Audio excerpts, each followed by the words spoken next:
651 Carpets Plus Studios on a Thursday morning. It's Nordo in for PA. It is a Vikings game day.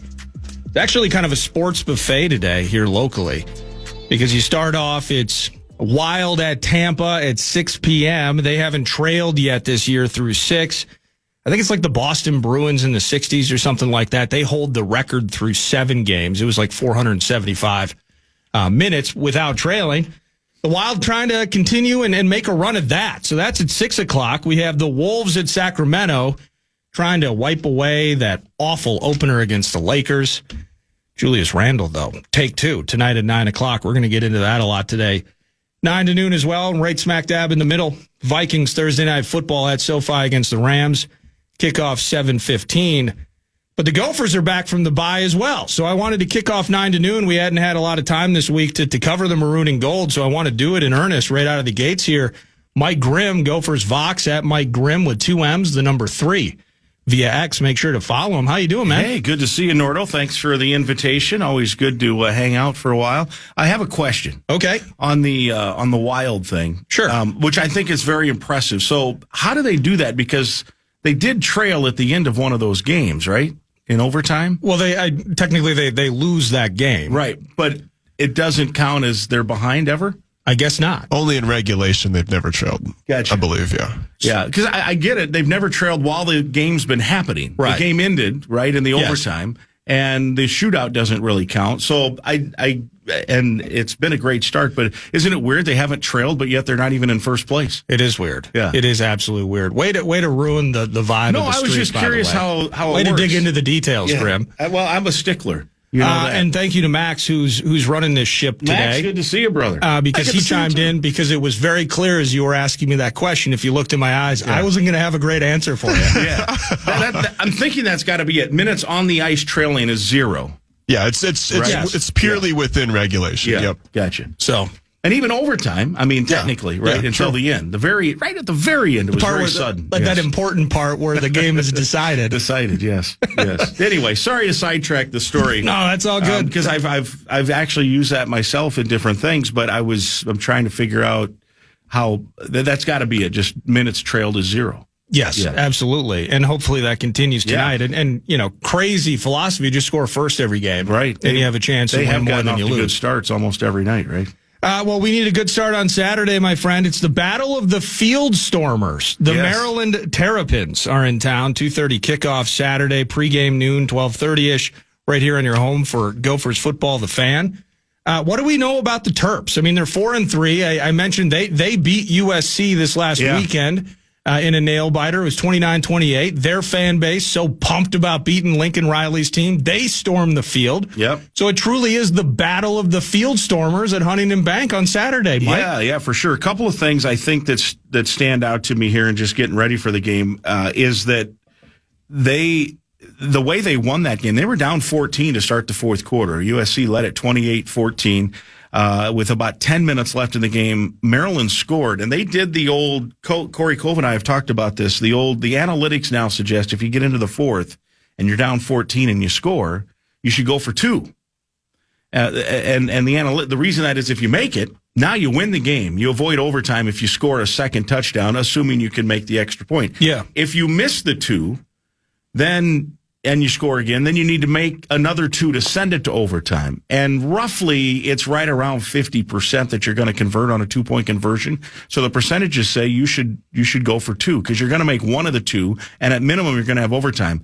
You want to avoid overtime. Overtime's no good. Coaches play for overtime. It's not good. Analytically, it's better to go for the win usually. And you see this, by the way, so much more in college. The NFL is slowly adopting that, and you see a lot more aggression in some of those moments. Who just did it? Was it the Eagles? Somebody did. It ended up they didn't get the second touchdown, but they were down 14. You cut it to 8. You go for 2 to cut it to 6. Anyway, Maryland did that. They made the 2. So now it's 28-22. Then they score with a minute or so left. Kick the extra point, win by 1. So they close strong. USC's had an issue. The Gophers came from behind to win.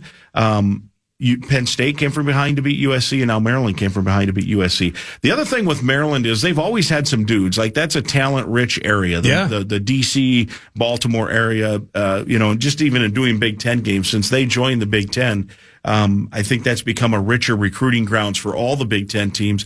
Well, I'm trying to think even Vikings-wise, maybe E.J. Henderson, Stephon Diggs. Sure. I mean, they've always found those local badass kids. No doubt. And Maryland's keeping more of those guys home in recent years.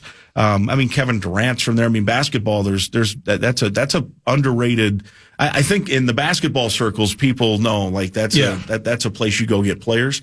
And it seems every time I'm doing a Big Ten game somewhere, there's somebody on somebody's roster from that area. The Gophers had their point guard last year was from that area. He was from the Baltimore, D.C. area. So, it's a rich area. They're keeping more kids at home. The NIL has changed things a little bit from the sense that boosters can have a role now, like a legal role. And Maryland does have a couple of, deep-pocketed people that have helped. So they have a talented roster. I think what they're figuring out, though, is talent doesn't always – you got to have a team. You got to have discipline. You got to have whatever. I think we're seeing it with UCLA a little bit too. Yeah. They're coming together. Their record's not very good. They played a gauntlet of a schedule. And so a lot of people wanted to kind of crap on Minnesota's win out there a couple weeks ago, and then they go out and pretty much pound Rutgers, and they're starting to get it. Maryland had lost 2 in a row, got smoked by Northwestern, and people are like, boy, what's going on there? They have too much talent for that. What happened in that game is they turned the ball over like 7 times, and 3 times they lost it in their own red zone. So, oh, really? Wow. I mean, and Northwestern had a defensive touchdown too. So all of a sudden that game gets out of hand. Northwestern, I don't think, is a great team. So, they recover. They get the win. They've got some talent. Their issue over the years has been, can they play as a team? Can they make winning plays? Can they be disciplined enough to do things? And it looked like the other night they were. So I think it's a little bit of a scary game. Minnesota's like, what, a 4.5 point favorite, I think I saw. Yeah, that's not overwhelming. So it's not an overwhelming game. You could argue that their 2 receivers are really good. They get rid of the ball quickly. They don't take a lot of sacks.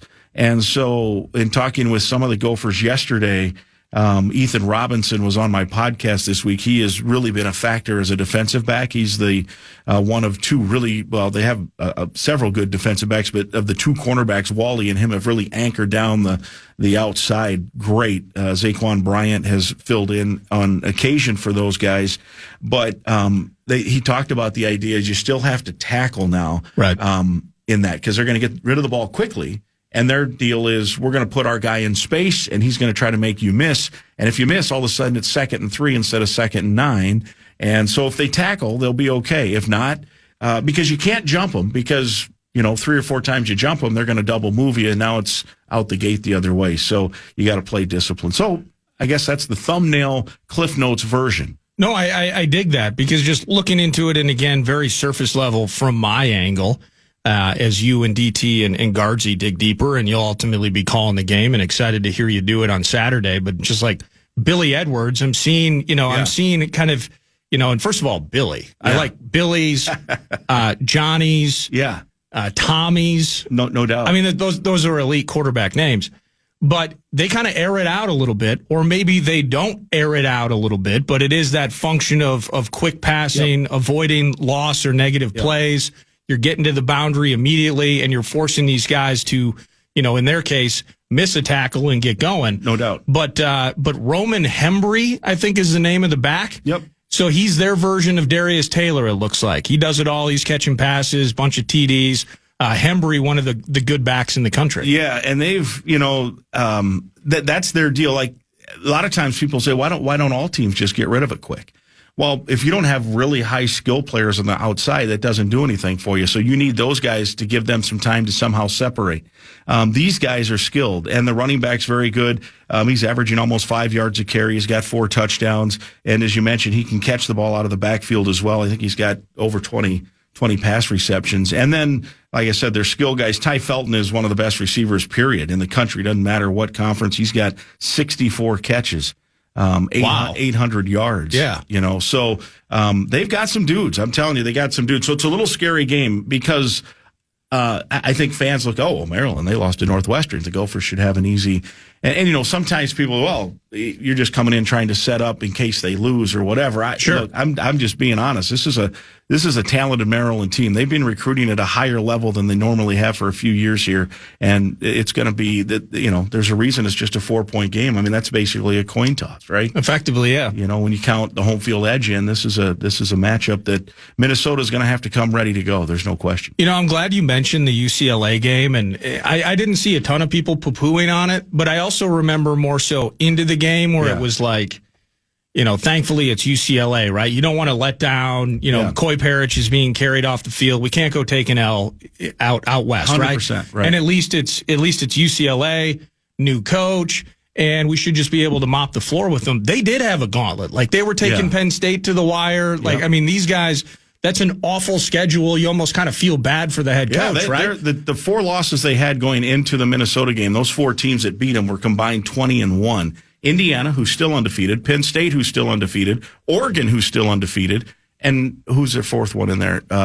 I can't remember who the 4th one in there was with UCLA, who their other loss was to. I'll find it momentarily and just randomly interrupt you. LSU. It was LSU. Just popped in my head. LSU had 1 loss, and that was to USC. See, that's how the Vox works. So think about that. There aren't many teams in the country that are going to go through that and get a win, and UCLA was one of them. So I think that was maybe a little more impressive win than people wanted. It didn't go great. I mean, it was 10-0 at half, and the Gophers didn't play great, and PJ talked about that with Gargi and I on the coaches show Tuesday, and I think he gave him a little bit of what for at halftime, and they came out, and the defense got a 3-and-out, and then got an interception. All of a sudden, you're up 14-10, and the game's flipped. So. And they finished strong. That's the key. Where you're talking about a team like Lincoln Riley's crew, who is they're finding their way to losses at the ends of games. We've talked about that a lot, like Vikings or Rams tonight, right? This is a team that has built massive advantages.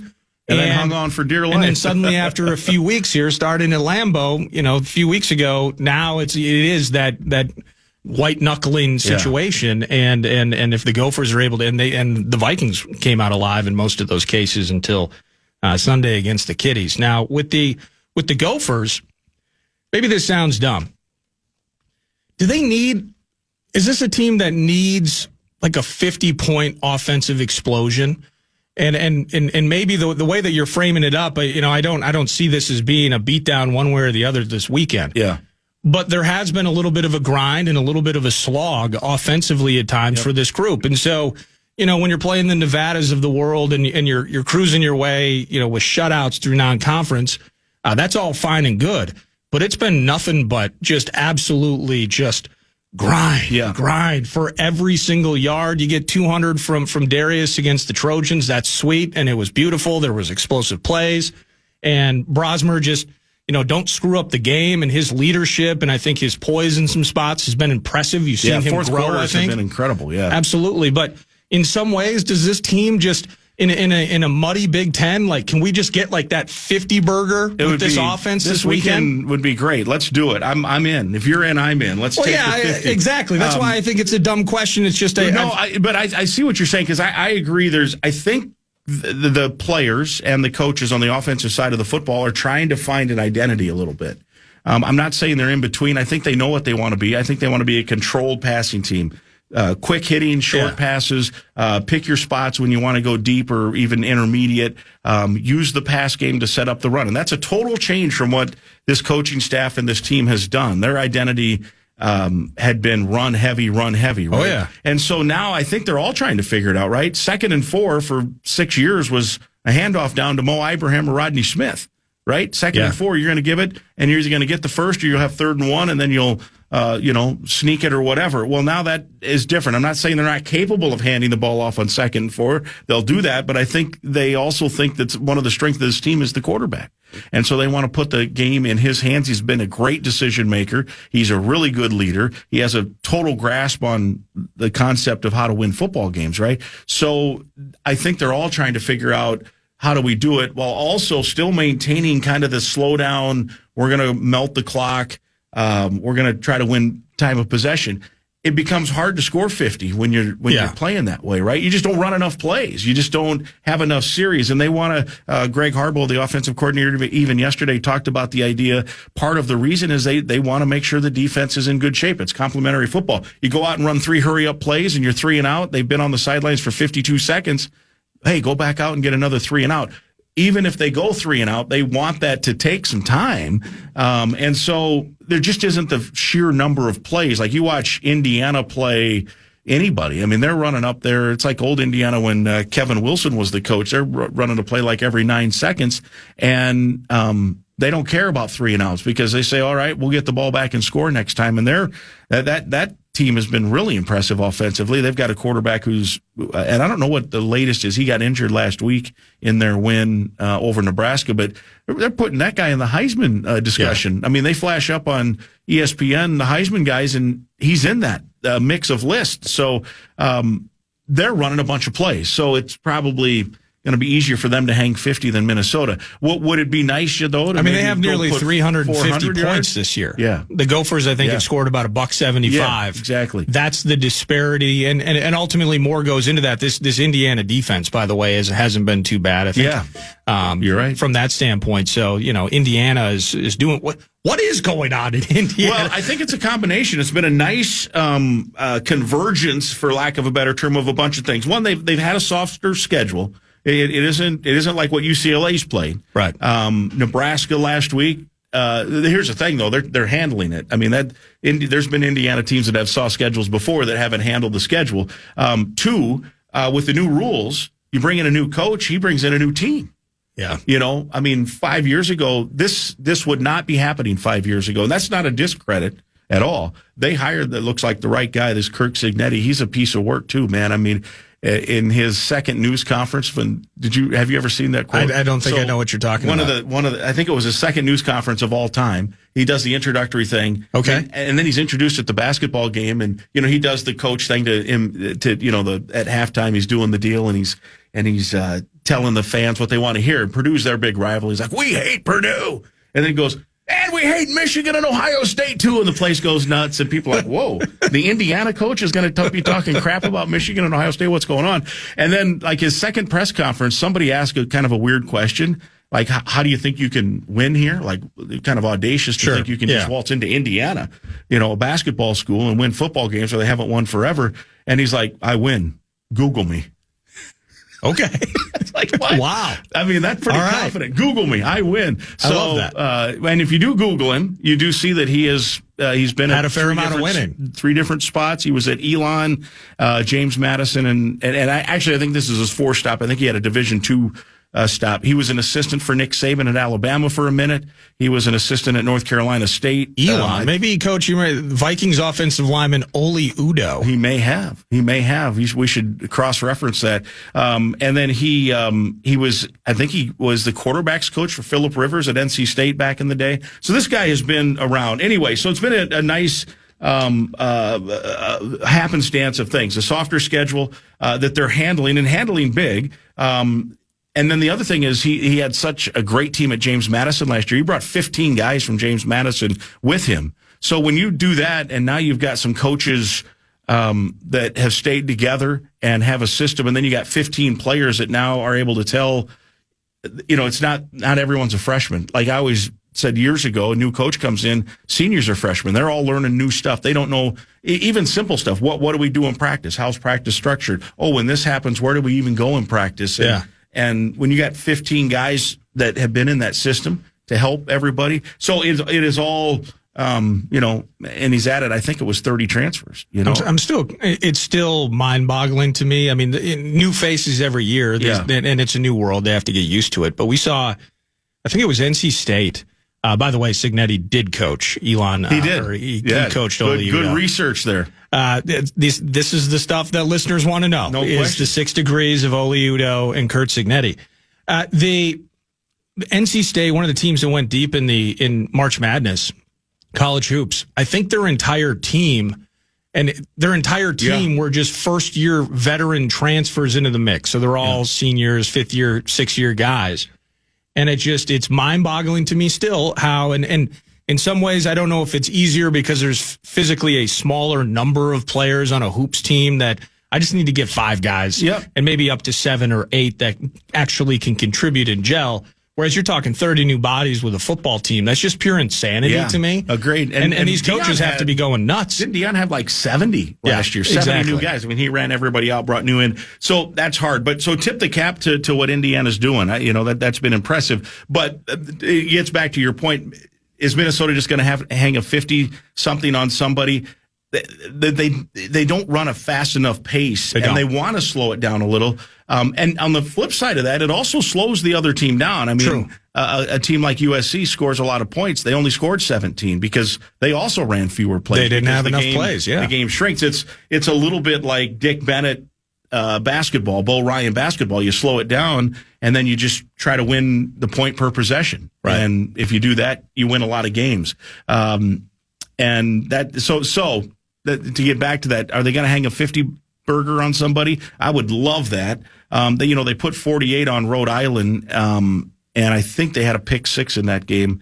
I can't remember now. Was that Nevada that Henderson had an interception return on one of them? I remember what you're talking about. I don't remember which game. It always helps if the defense. I think it was the final non-conference. Yeah, so that would have been Nevada. Yeah. Anyway, point being, I think that it's by design. It's by design, but they're also still. I do think they're still searching a little bit. I do know this. I think they would really, if they could wave a magic wand, they would love to somehow find an extra year of eligibility for the quarterback because they think he's. They're really loving good. it. They love him. Good. He's a one and done though. He's out of eligibility after this year. But his decision making, his leadership, the way he's grabbed a hold of the game situation. He's like a coach on the field. He has been, and again, because of how Minnesota operates, the stats just don't blow you away when you look. The 67% completion or 65% completion is good. But, total yards, total touchdowns, none of that's just going to blow you away. But if you really watch and pay attention and know how Minnesota kind of wants to play, he's perfect for what they want to do. So, and it's weird. The season has ggone fast, Nordo. There's two home games. There's one home game left after Saturday. Yep. One. That's it. How about that Final Five, by the way? Yeah. I mean, they're a 4-3 team. Yep. And we can start and say, if we got that Iowa game, you can play those types of what ifs. But in the end, you got this weekend. And then I think Illinois is ranked. Yep. And then there is Rutgers. That's right. So we get to see Callie McManus. And he's they have kind of tailed off. They started fast. They, speaking of soft schedules, had the ultimate soft schedule in the Big Ten. So a lot of people had them picked to win 8-9. Maybe, if they lucked into a 10th game, they, put a run together, and their offense is just totally gone. They have a great running back, but their offense is totally gone stale. And that is Athan, right? And that is Athan. And he had some good games early. I didn't look at the box score with the bye week. I didn't pay that close of attention to college football last week, and I haven't caught up yet. I was out of town. Okay. I watched Alabama and Tennessee. I went down to that game. Oh, you went to that on the game? bye week, yeah. That sounds awesome. Just for the fun of it. And Vols won that game, right? The Vols won at home. Yeah, it was a cool. Now they didn't tear down their upright and throw it in the river. They tore down both uprights after the game. They rushed the field, and as they started to take the upright up the stairs of the stadium to get it out, about 15 cops descended on the kids, and they scattered the chickens. They scattered. And so that was it. So the upright was literally laying in the road. I always think about the equipment guy. He's got to go put the thing back up, or they got to have extras laying around somewhere. I can't believe that they don't have. Most places have that thing where they just drop it at the end of the game, right? There's like why they wouldn't have done that, I don't know, unless they were. Hey, let's let them have some fun and do it. Well, make them work for it. It was also funny. And this is some difference between the world that some college football powers live in and kind of what others have to live in. So there's a fine if the goalposts get tore down and the field gets rushed. The SEC is trying to discourage that because of injury. And I'm in favor of field storming. I'm not the fun police. It bugs me when people say, "Oh, you beat an unranked team." If the students want to rush, let them rush. That's a bold stance. I mean, it is a political season. It is. But my main thing is... You are pro-field storming. Well, if they want to. Yeah. Like, who are we to say that... So should Alabama never rush the field on any game ever because they're so good? That's a good point. If they want to... I don't have any issue. If anyone wants to rush the court, if they want to have fun, who are we to rain on their parade? That said... the safety does become a concern. So that's why the SEC has implemented these fines. So in talking with some people at the game, the guy that owns the Browns, Jimmy Haslam, and he is the Pilot Flying J guy, worth like $5 billion or something. He's a billionaire. So they have Pilot all over the stadium, right? Oh, wow. Logos. So he's from Tennessee. He's a big booster. There. And so everyone was saying, oh, we don't care about the fine. Jimmy will write the check. And I'm like thinking to myself, every program needs a Jimmy. Every program needs a Jimmy. Somebody that when that happens, someone will just simply write the check and not have to worry about what's going on. But that's the difference with those programs that have the Jimmies and others that maybe don't. But anyway, back to well, let's do Rutgers. this. Let's pause. Yeah, let's pause. And then I got some Gophers centric questions for you. Yes, sir. And then we'll continue this conversation with Vox of the Gophers. It's Mike Grimm in studio. Gophers Hoops is lifting off in just a couple of weeks as well. So Mike's going to be busy, and he loves it. At Mike Grimm 3 via X. But it is Nordo in for PA on a Vikings game day. And the TimberTech set list brought to you by TimberTech, TimberTech.com. It does feature the Vox Grimm in studio now, but PA's checking in from the beaches in L.A. He's going to join me at 10 o'clock. Ben Lieber from out west at 10:40. Pete Bursich is also going to chime in around 11:35. A lot on the Howl throughout the show today as well. I want to dig into it with Max because it was a very frustrating, irritating, and just in general, an absolute letdown in the opener against the Lakers the other night. They get another one, but it's a tough one. You got Sabonis, you got Fox. This is going to be an interesting game this evening at Sacramento. That's a 9 p.m. tip-off. Wild, of course, at Tampa tonight at 6. It's a sports buffet. It really is.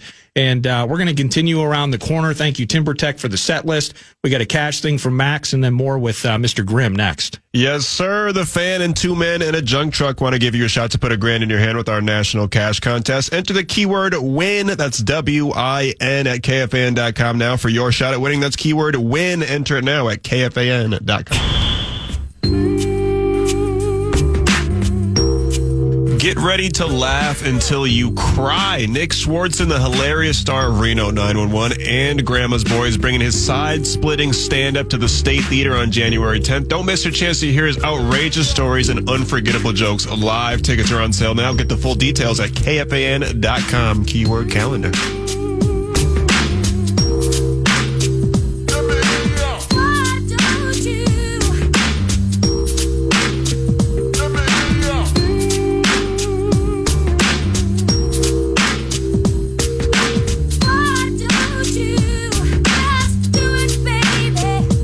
Welcome back. 9 to noon. It's Nordo in for PA. Mike Grimm for another segment here.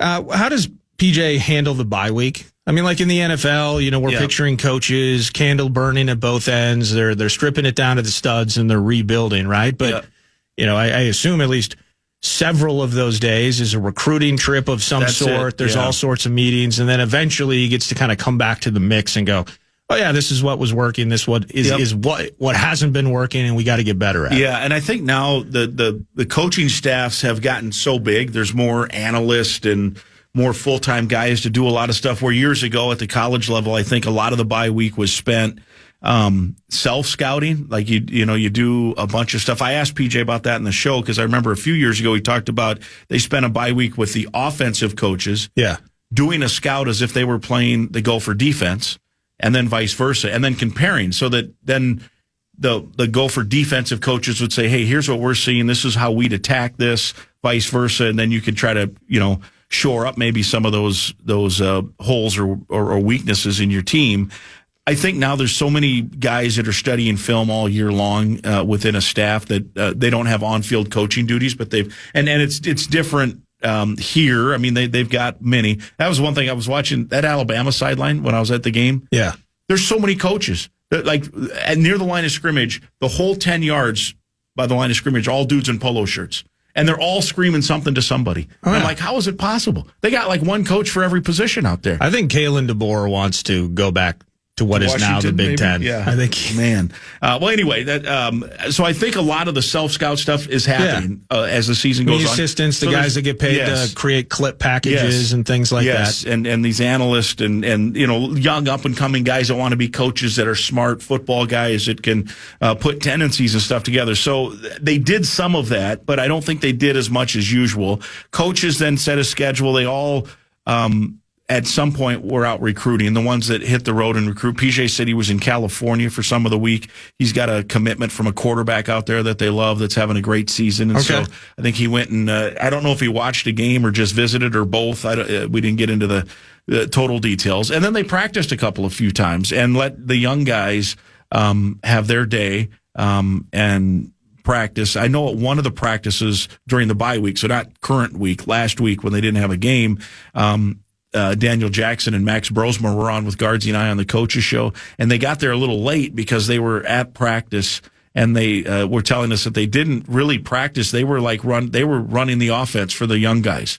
So they had the headphones on doing plays and different things. So that's cool. I think obviously they want to rest, recuperate, rehab. I think there's a hope that a couple of guys that have missed some games can get back now. Kerry Brown missed a couple of games. Maverick Baranowski missed a couple of games. I don't know if they're going to be back, but I got to believe the bye week is helping with that. And they hold that close to the vest. It feels like for the Vikings, they had the bye week and they actually came out less healthy. Yeah, suddenly we're hearing about turf toe from your guy Blake Cashman, Sky Yuma.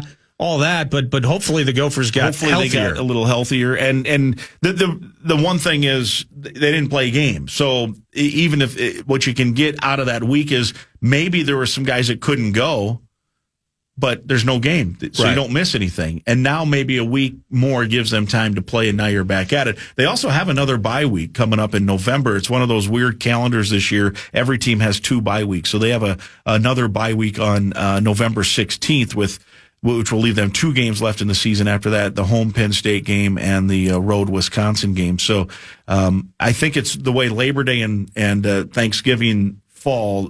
And it happens like once a decade or so where you end up with a couple of bye weeks. Oh, we'll take it. So that will be good for them as well. That's a Black Friday game with Wisconsin. Wisconsin's 11 a.m. Black Friday kickoff. Yeah. Can't we just keep it on Saturday? I would prefer that myself, frankly. Will be a travel day now on Thanksgiving to get there. Okay. And then you'll be able to hear the Gopher Radio Network. I think I talked to Brad Nessler, Minnesota, Pride of Minnesota. Oh, Brad Nessler's awesome. Nessler, that's a CBS game.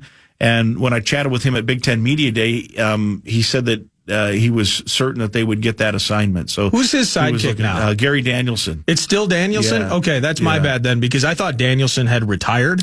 No. Maybe now I'm thinking about Vern, potentially. Well, Vern and Danielson were partners on CBS. There we go. Okay. Nessler was at ESPN ABC, and when Uncle Vern retired, Nessler they went stole to him. Yeah. Totally my bad. No, Danielson's awesome. Yeah, I love great that crew. And so Danielson and Nessler, they started out years ago working together for ESPN, and they were doing the Big Ten game. I'm talking like in the early 90s. Nessler at one point was the Vikings guy.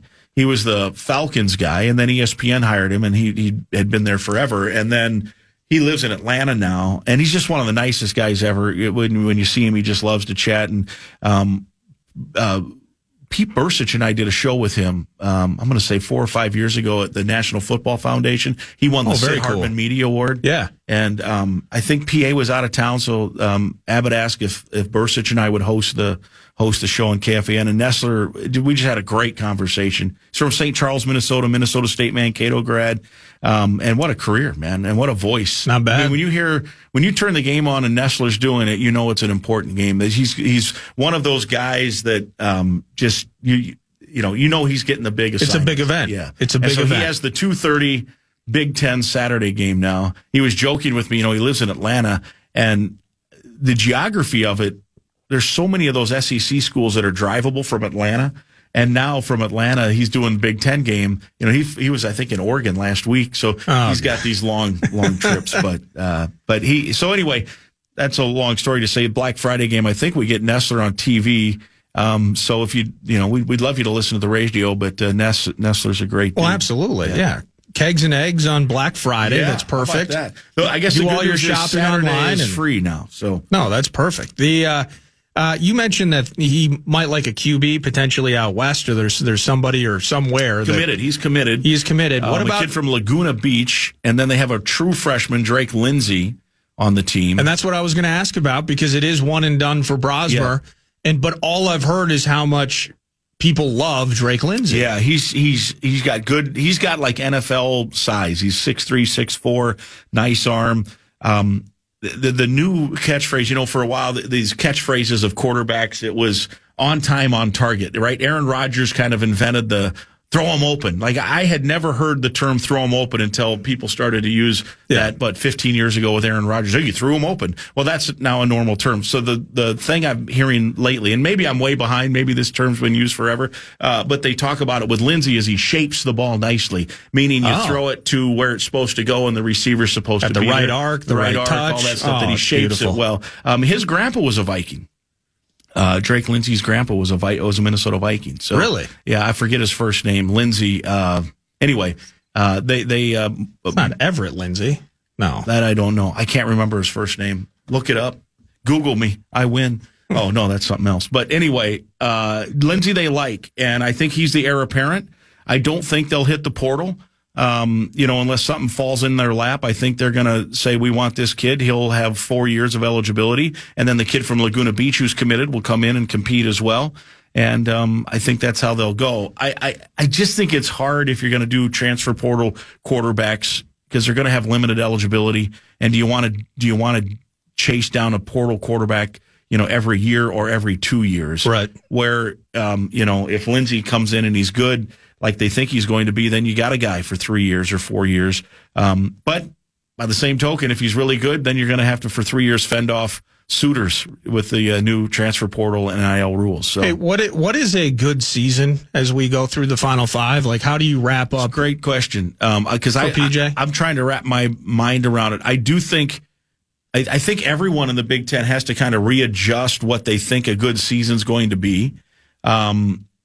I think with the 18 teams and the addition of some really good teams, USC, Washington, Oregon, UCLA, UCLA has some innate recruiting advantages. If they can get it together, that's going to be a hard team to beat too. And so you're playing 9 conference games. There's no more divisions, although, man, I don't know how long they can go without divisions. You called it that muddle in the middle. Well, the standings already kind of look ridiculous. That's what I'm saying. There's too much mud, right? Yeah. Because how do you get excited? I think there's 5 or 6 4-3 teams in the conference right now. And so a lot of people are talking about, they're using the NFL model. Kevin Warren came in and he got what I think is an unbelievable TV deal where you got a triple header Big Ten every Saturday on over-the-air TV. So if Big Fox has the 11 a.m. game, CBS has the 2:30 game. NBC has the 6:30 game. No conference has ever had that before. Yeah. So that's big. But the one thing that they have failed to do in terms of the NFL model is make divisions so that every team has hope into November. Right? Like Minnesota really is out of the chase. Yeah. They're not going to make the Big Ten championship game. If you had some divisions and created some semifinals, sitting at 2-2, you'd still have some hope. Iowa, that's a team that had playoff aspirations. They're probably out of it now, right? And if there were divisions, you still have a path to get to the playoffs if you win the Big Ten championship. So maybe they'll have to do divisions. I would prefer that. I just think it keeps people in it more and longer. But without that, then it becomes different. So what's a good record? What's a good record at Minnesota?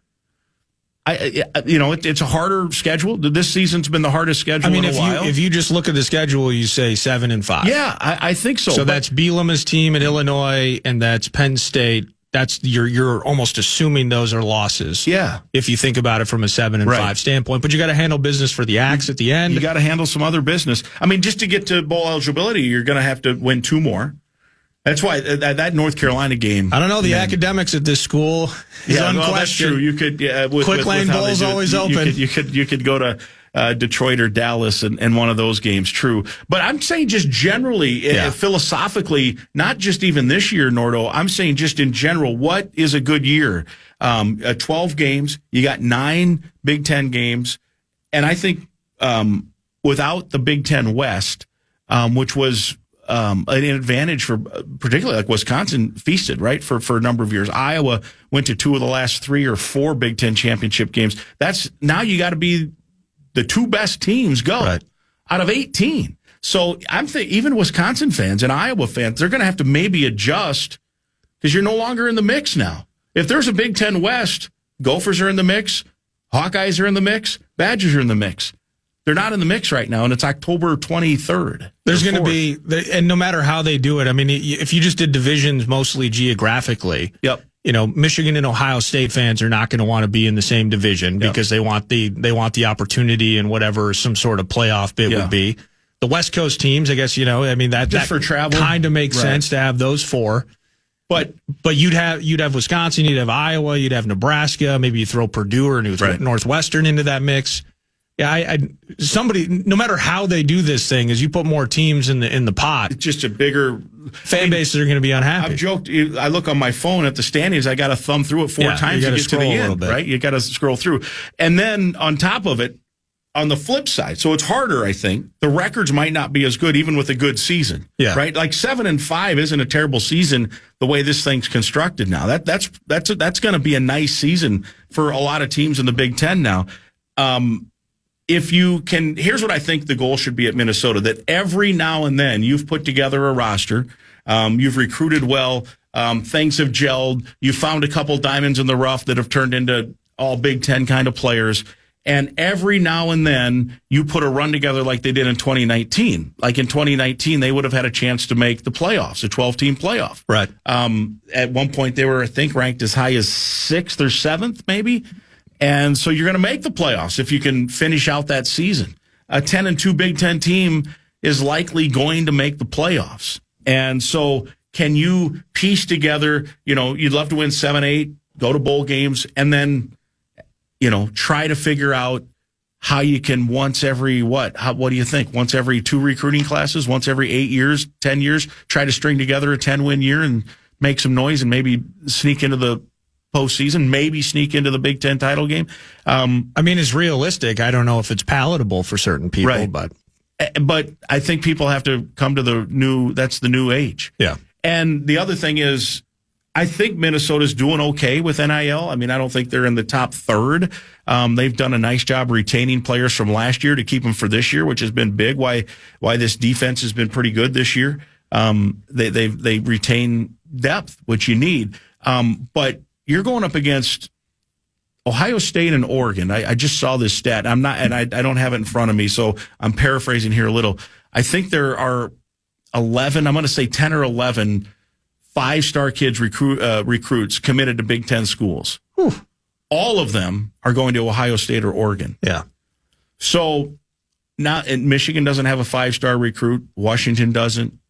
USC, maybe they had one. I can't remember. But my point is, that's who you're going against now. Yeah, it's going to remain very top heavy. Yeah. So and it's always been that way. It's always been a challenge for the middle of the pack programs to try to have a breakout year and keep it sustainable. So I'm not trying to rain on anybody's parade. I'm actually trying to elevate the idea that embrace this. The 12-team playoff is good for Minnesota. There's a chance the Gophers can make the playoffs. Can they contend every year? I don't know if that's sustainable given the resources and the different factors at play here that are different than in Columbus or in some other places. The big pockets of Nike are really helping Oregon, right? Yeah. And so it isn't exactly an even playing field, but there's a path. Okay. Iowa State might make the playoffs. Like right now, they're maybe the betting line favorite out of the Big 12. So there's places in the playoff format for what you would call these middle teams, I guess, for lack of a better term.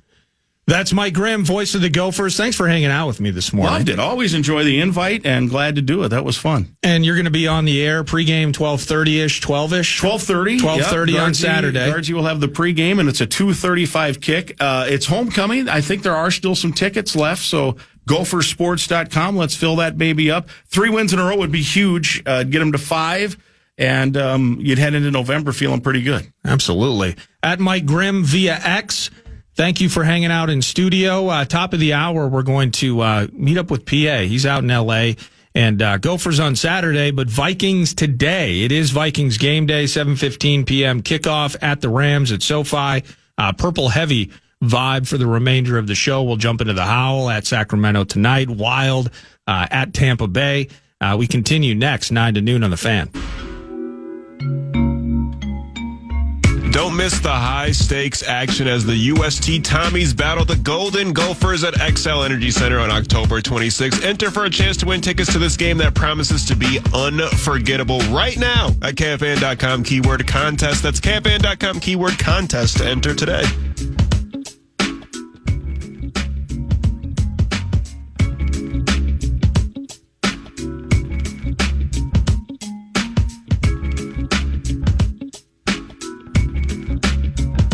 I can't wait for it tonight. Final couple hours are going to line up like this. We're going to check in with the Vox. He's in L.A., the host of 9 to noon. PA is in L.A. We're going to check in with him next segment. Then we're going to jump into Vikes Bites. Then it's Lieber. Then we're going to do continued Wolves. I mean, I'm so pumped for tonight, how things were going to work, the chemistry issues that potentially would exist. Talking off air with Grimm. Randall looked exactly like a guy that had just recently showed up, and I think he played maybe sparingly in one preseason game, and just nothing looked crisp. Mike Conley had an off night. Anthony Edwards seemed like the only guy. If you're thinking about, okay, who on opening night was going to try and moonwalk their way into a victory at the Lakers on opening night, you're like, okay, maybe it's Anthony Edwards. He's just chilling. He's warming up. No, Anthony Edwards was the star of the show, and to his own detriment at times, where he had to do too much or try to do too much to try and keep this team in the game. Anthony Davis is an awful matchup for Rudy. He had terrific games against the Wolves last year. He did again. Only problem is tonight, how do they handle Sabonis? Sabonis has had awesome games against this team, basically playing free throw line to free throw line, terrific distributor. De'Aaron Fox in the mix. And I don't know why the third name, new guy to the mix, is completely escaping me. DeMar DeRozan. That's correct. Yes. So mid-range assassin. And so this is it doesn't get easier. As a matter of fact, what you saw on the other night against the Lakers, the Sacramento Kings are a better team. This is a more difficult game than it was against LeBron and Bronny. What a moment. What a moment it was. So we're going to get into that. Pete Bursich is going to join around 11:35 as well. Pregame at 5 p.m., kickoff 7:15. And then ultimately, we're going to see how this team battles back from their first loss of the year. You asked for adversity. You got it in the Lions game. They found their way back to a lead. We've hyperanalyzed the 3rd and 4 and Jordan Addison running the wrong route. And this defense giving up 4 consecutive touchdown drives to Ben Johnson's team. It was a heavyweight fight. The penalties, and I want to get into it with PA next segment as well. And these are some of the things that the continuing themes that we've talked about, but the quote unquote self-inflicted, right?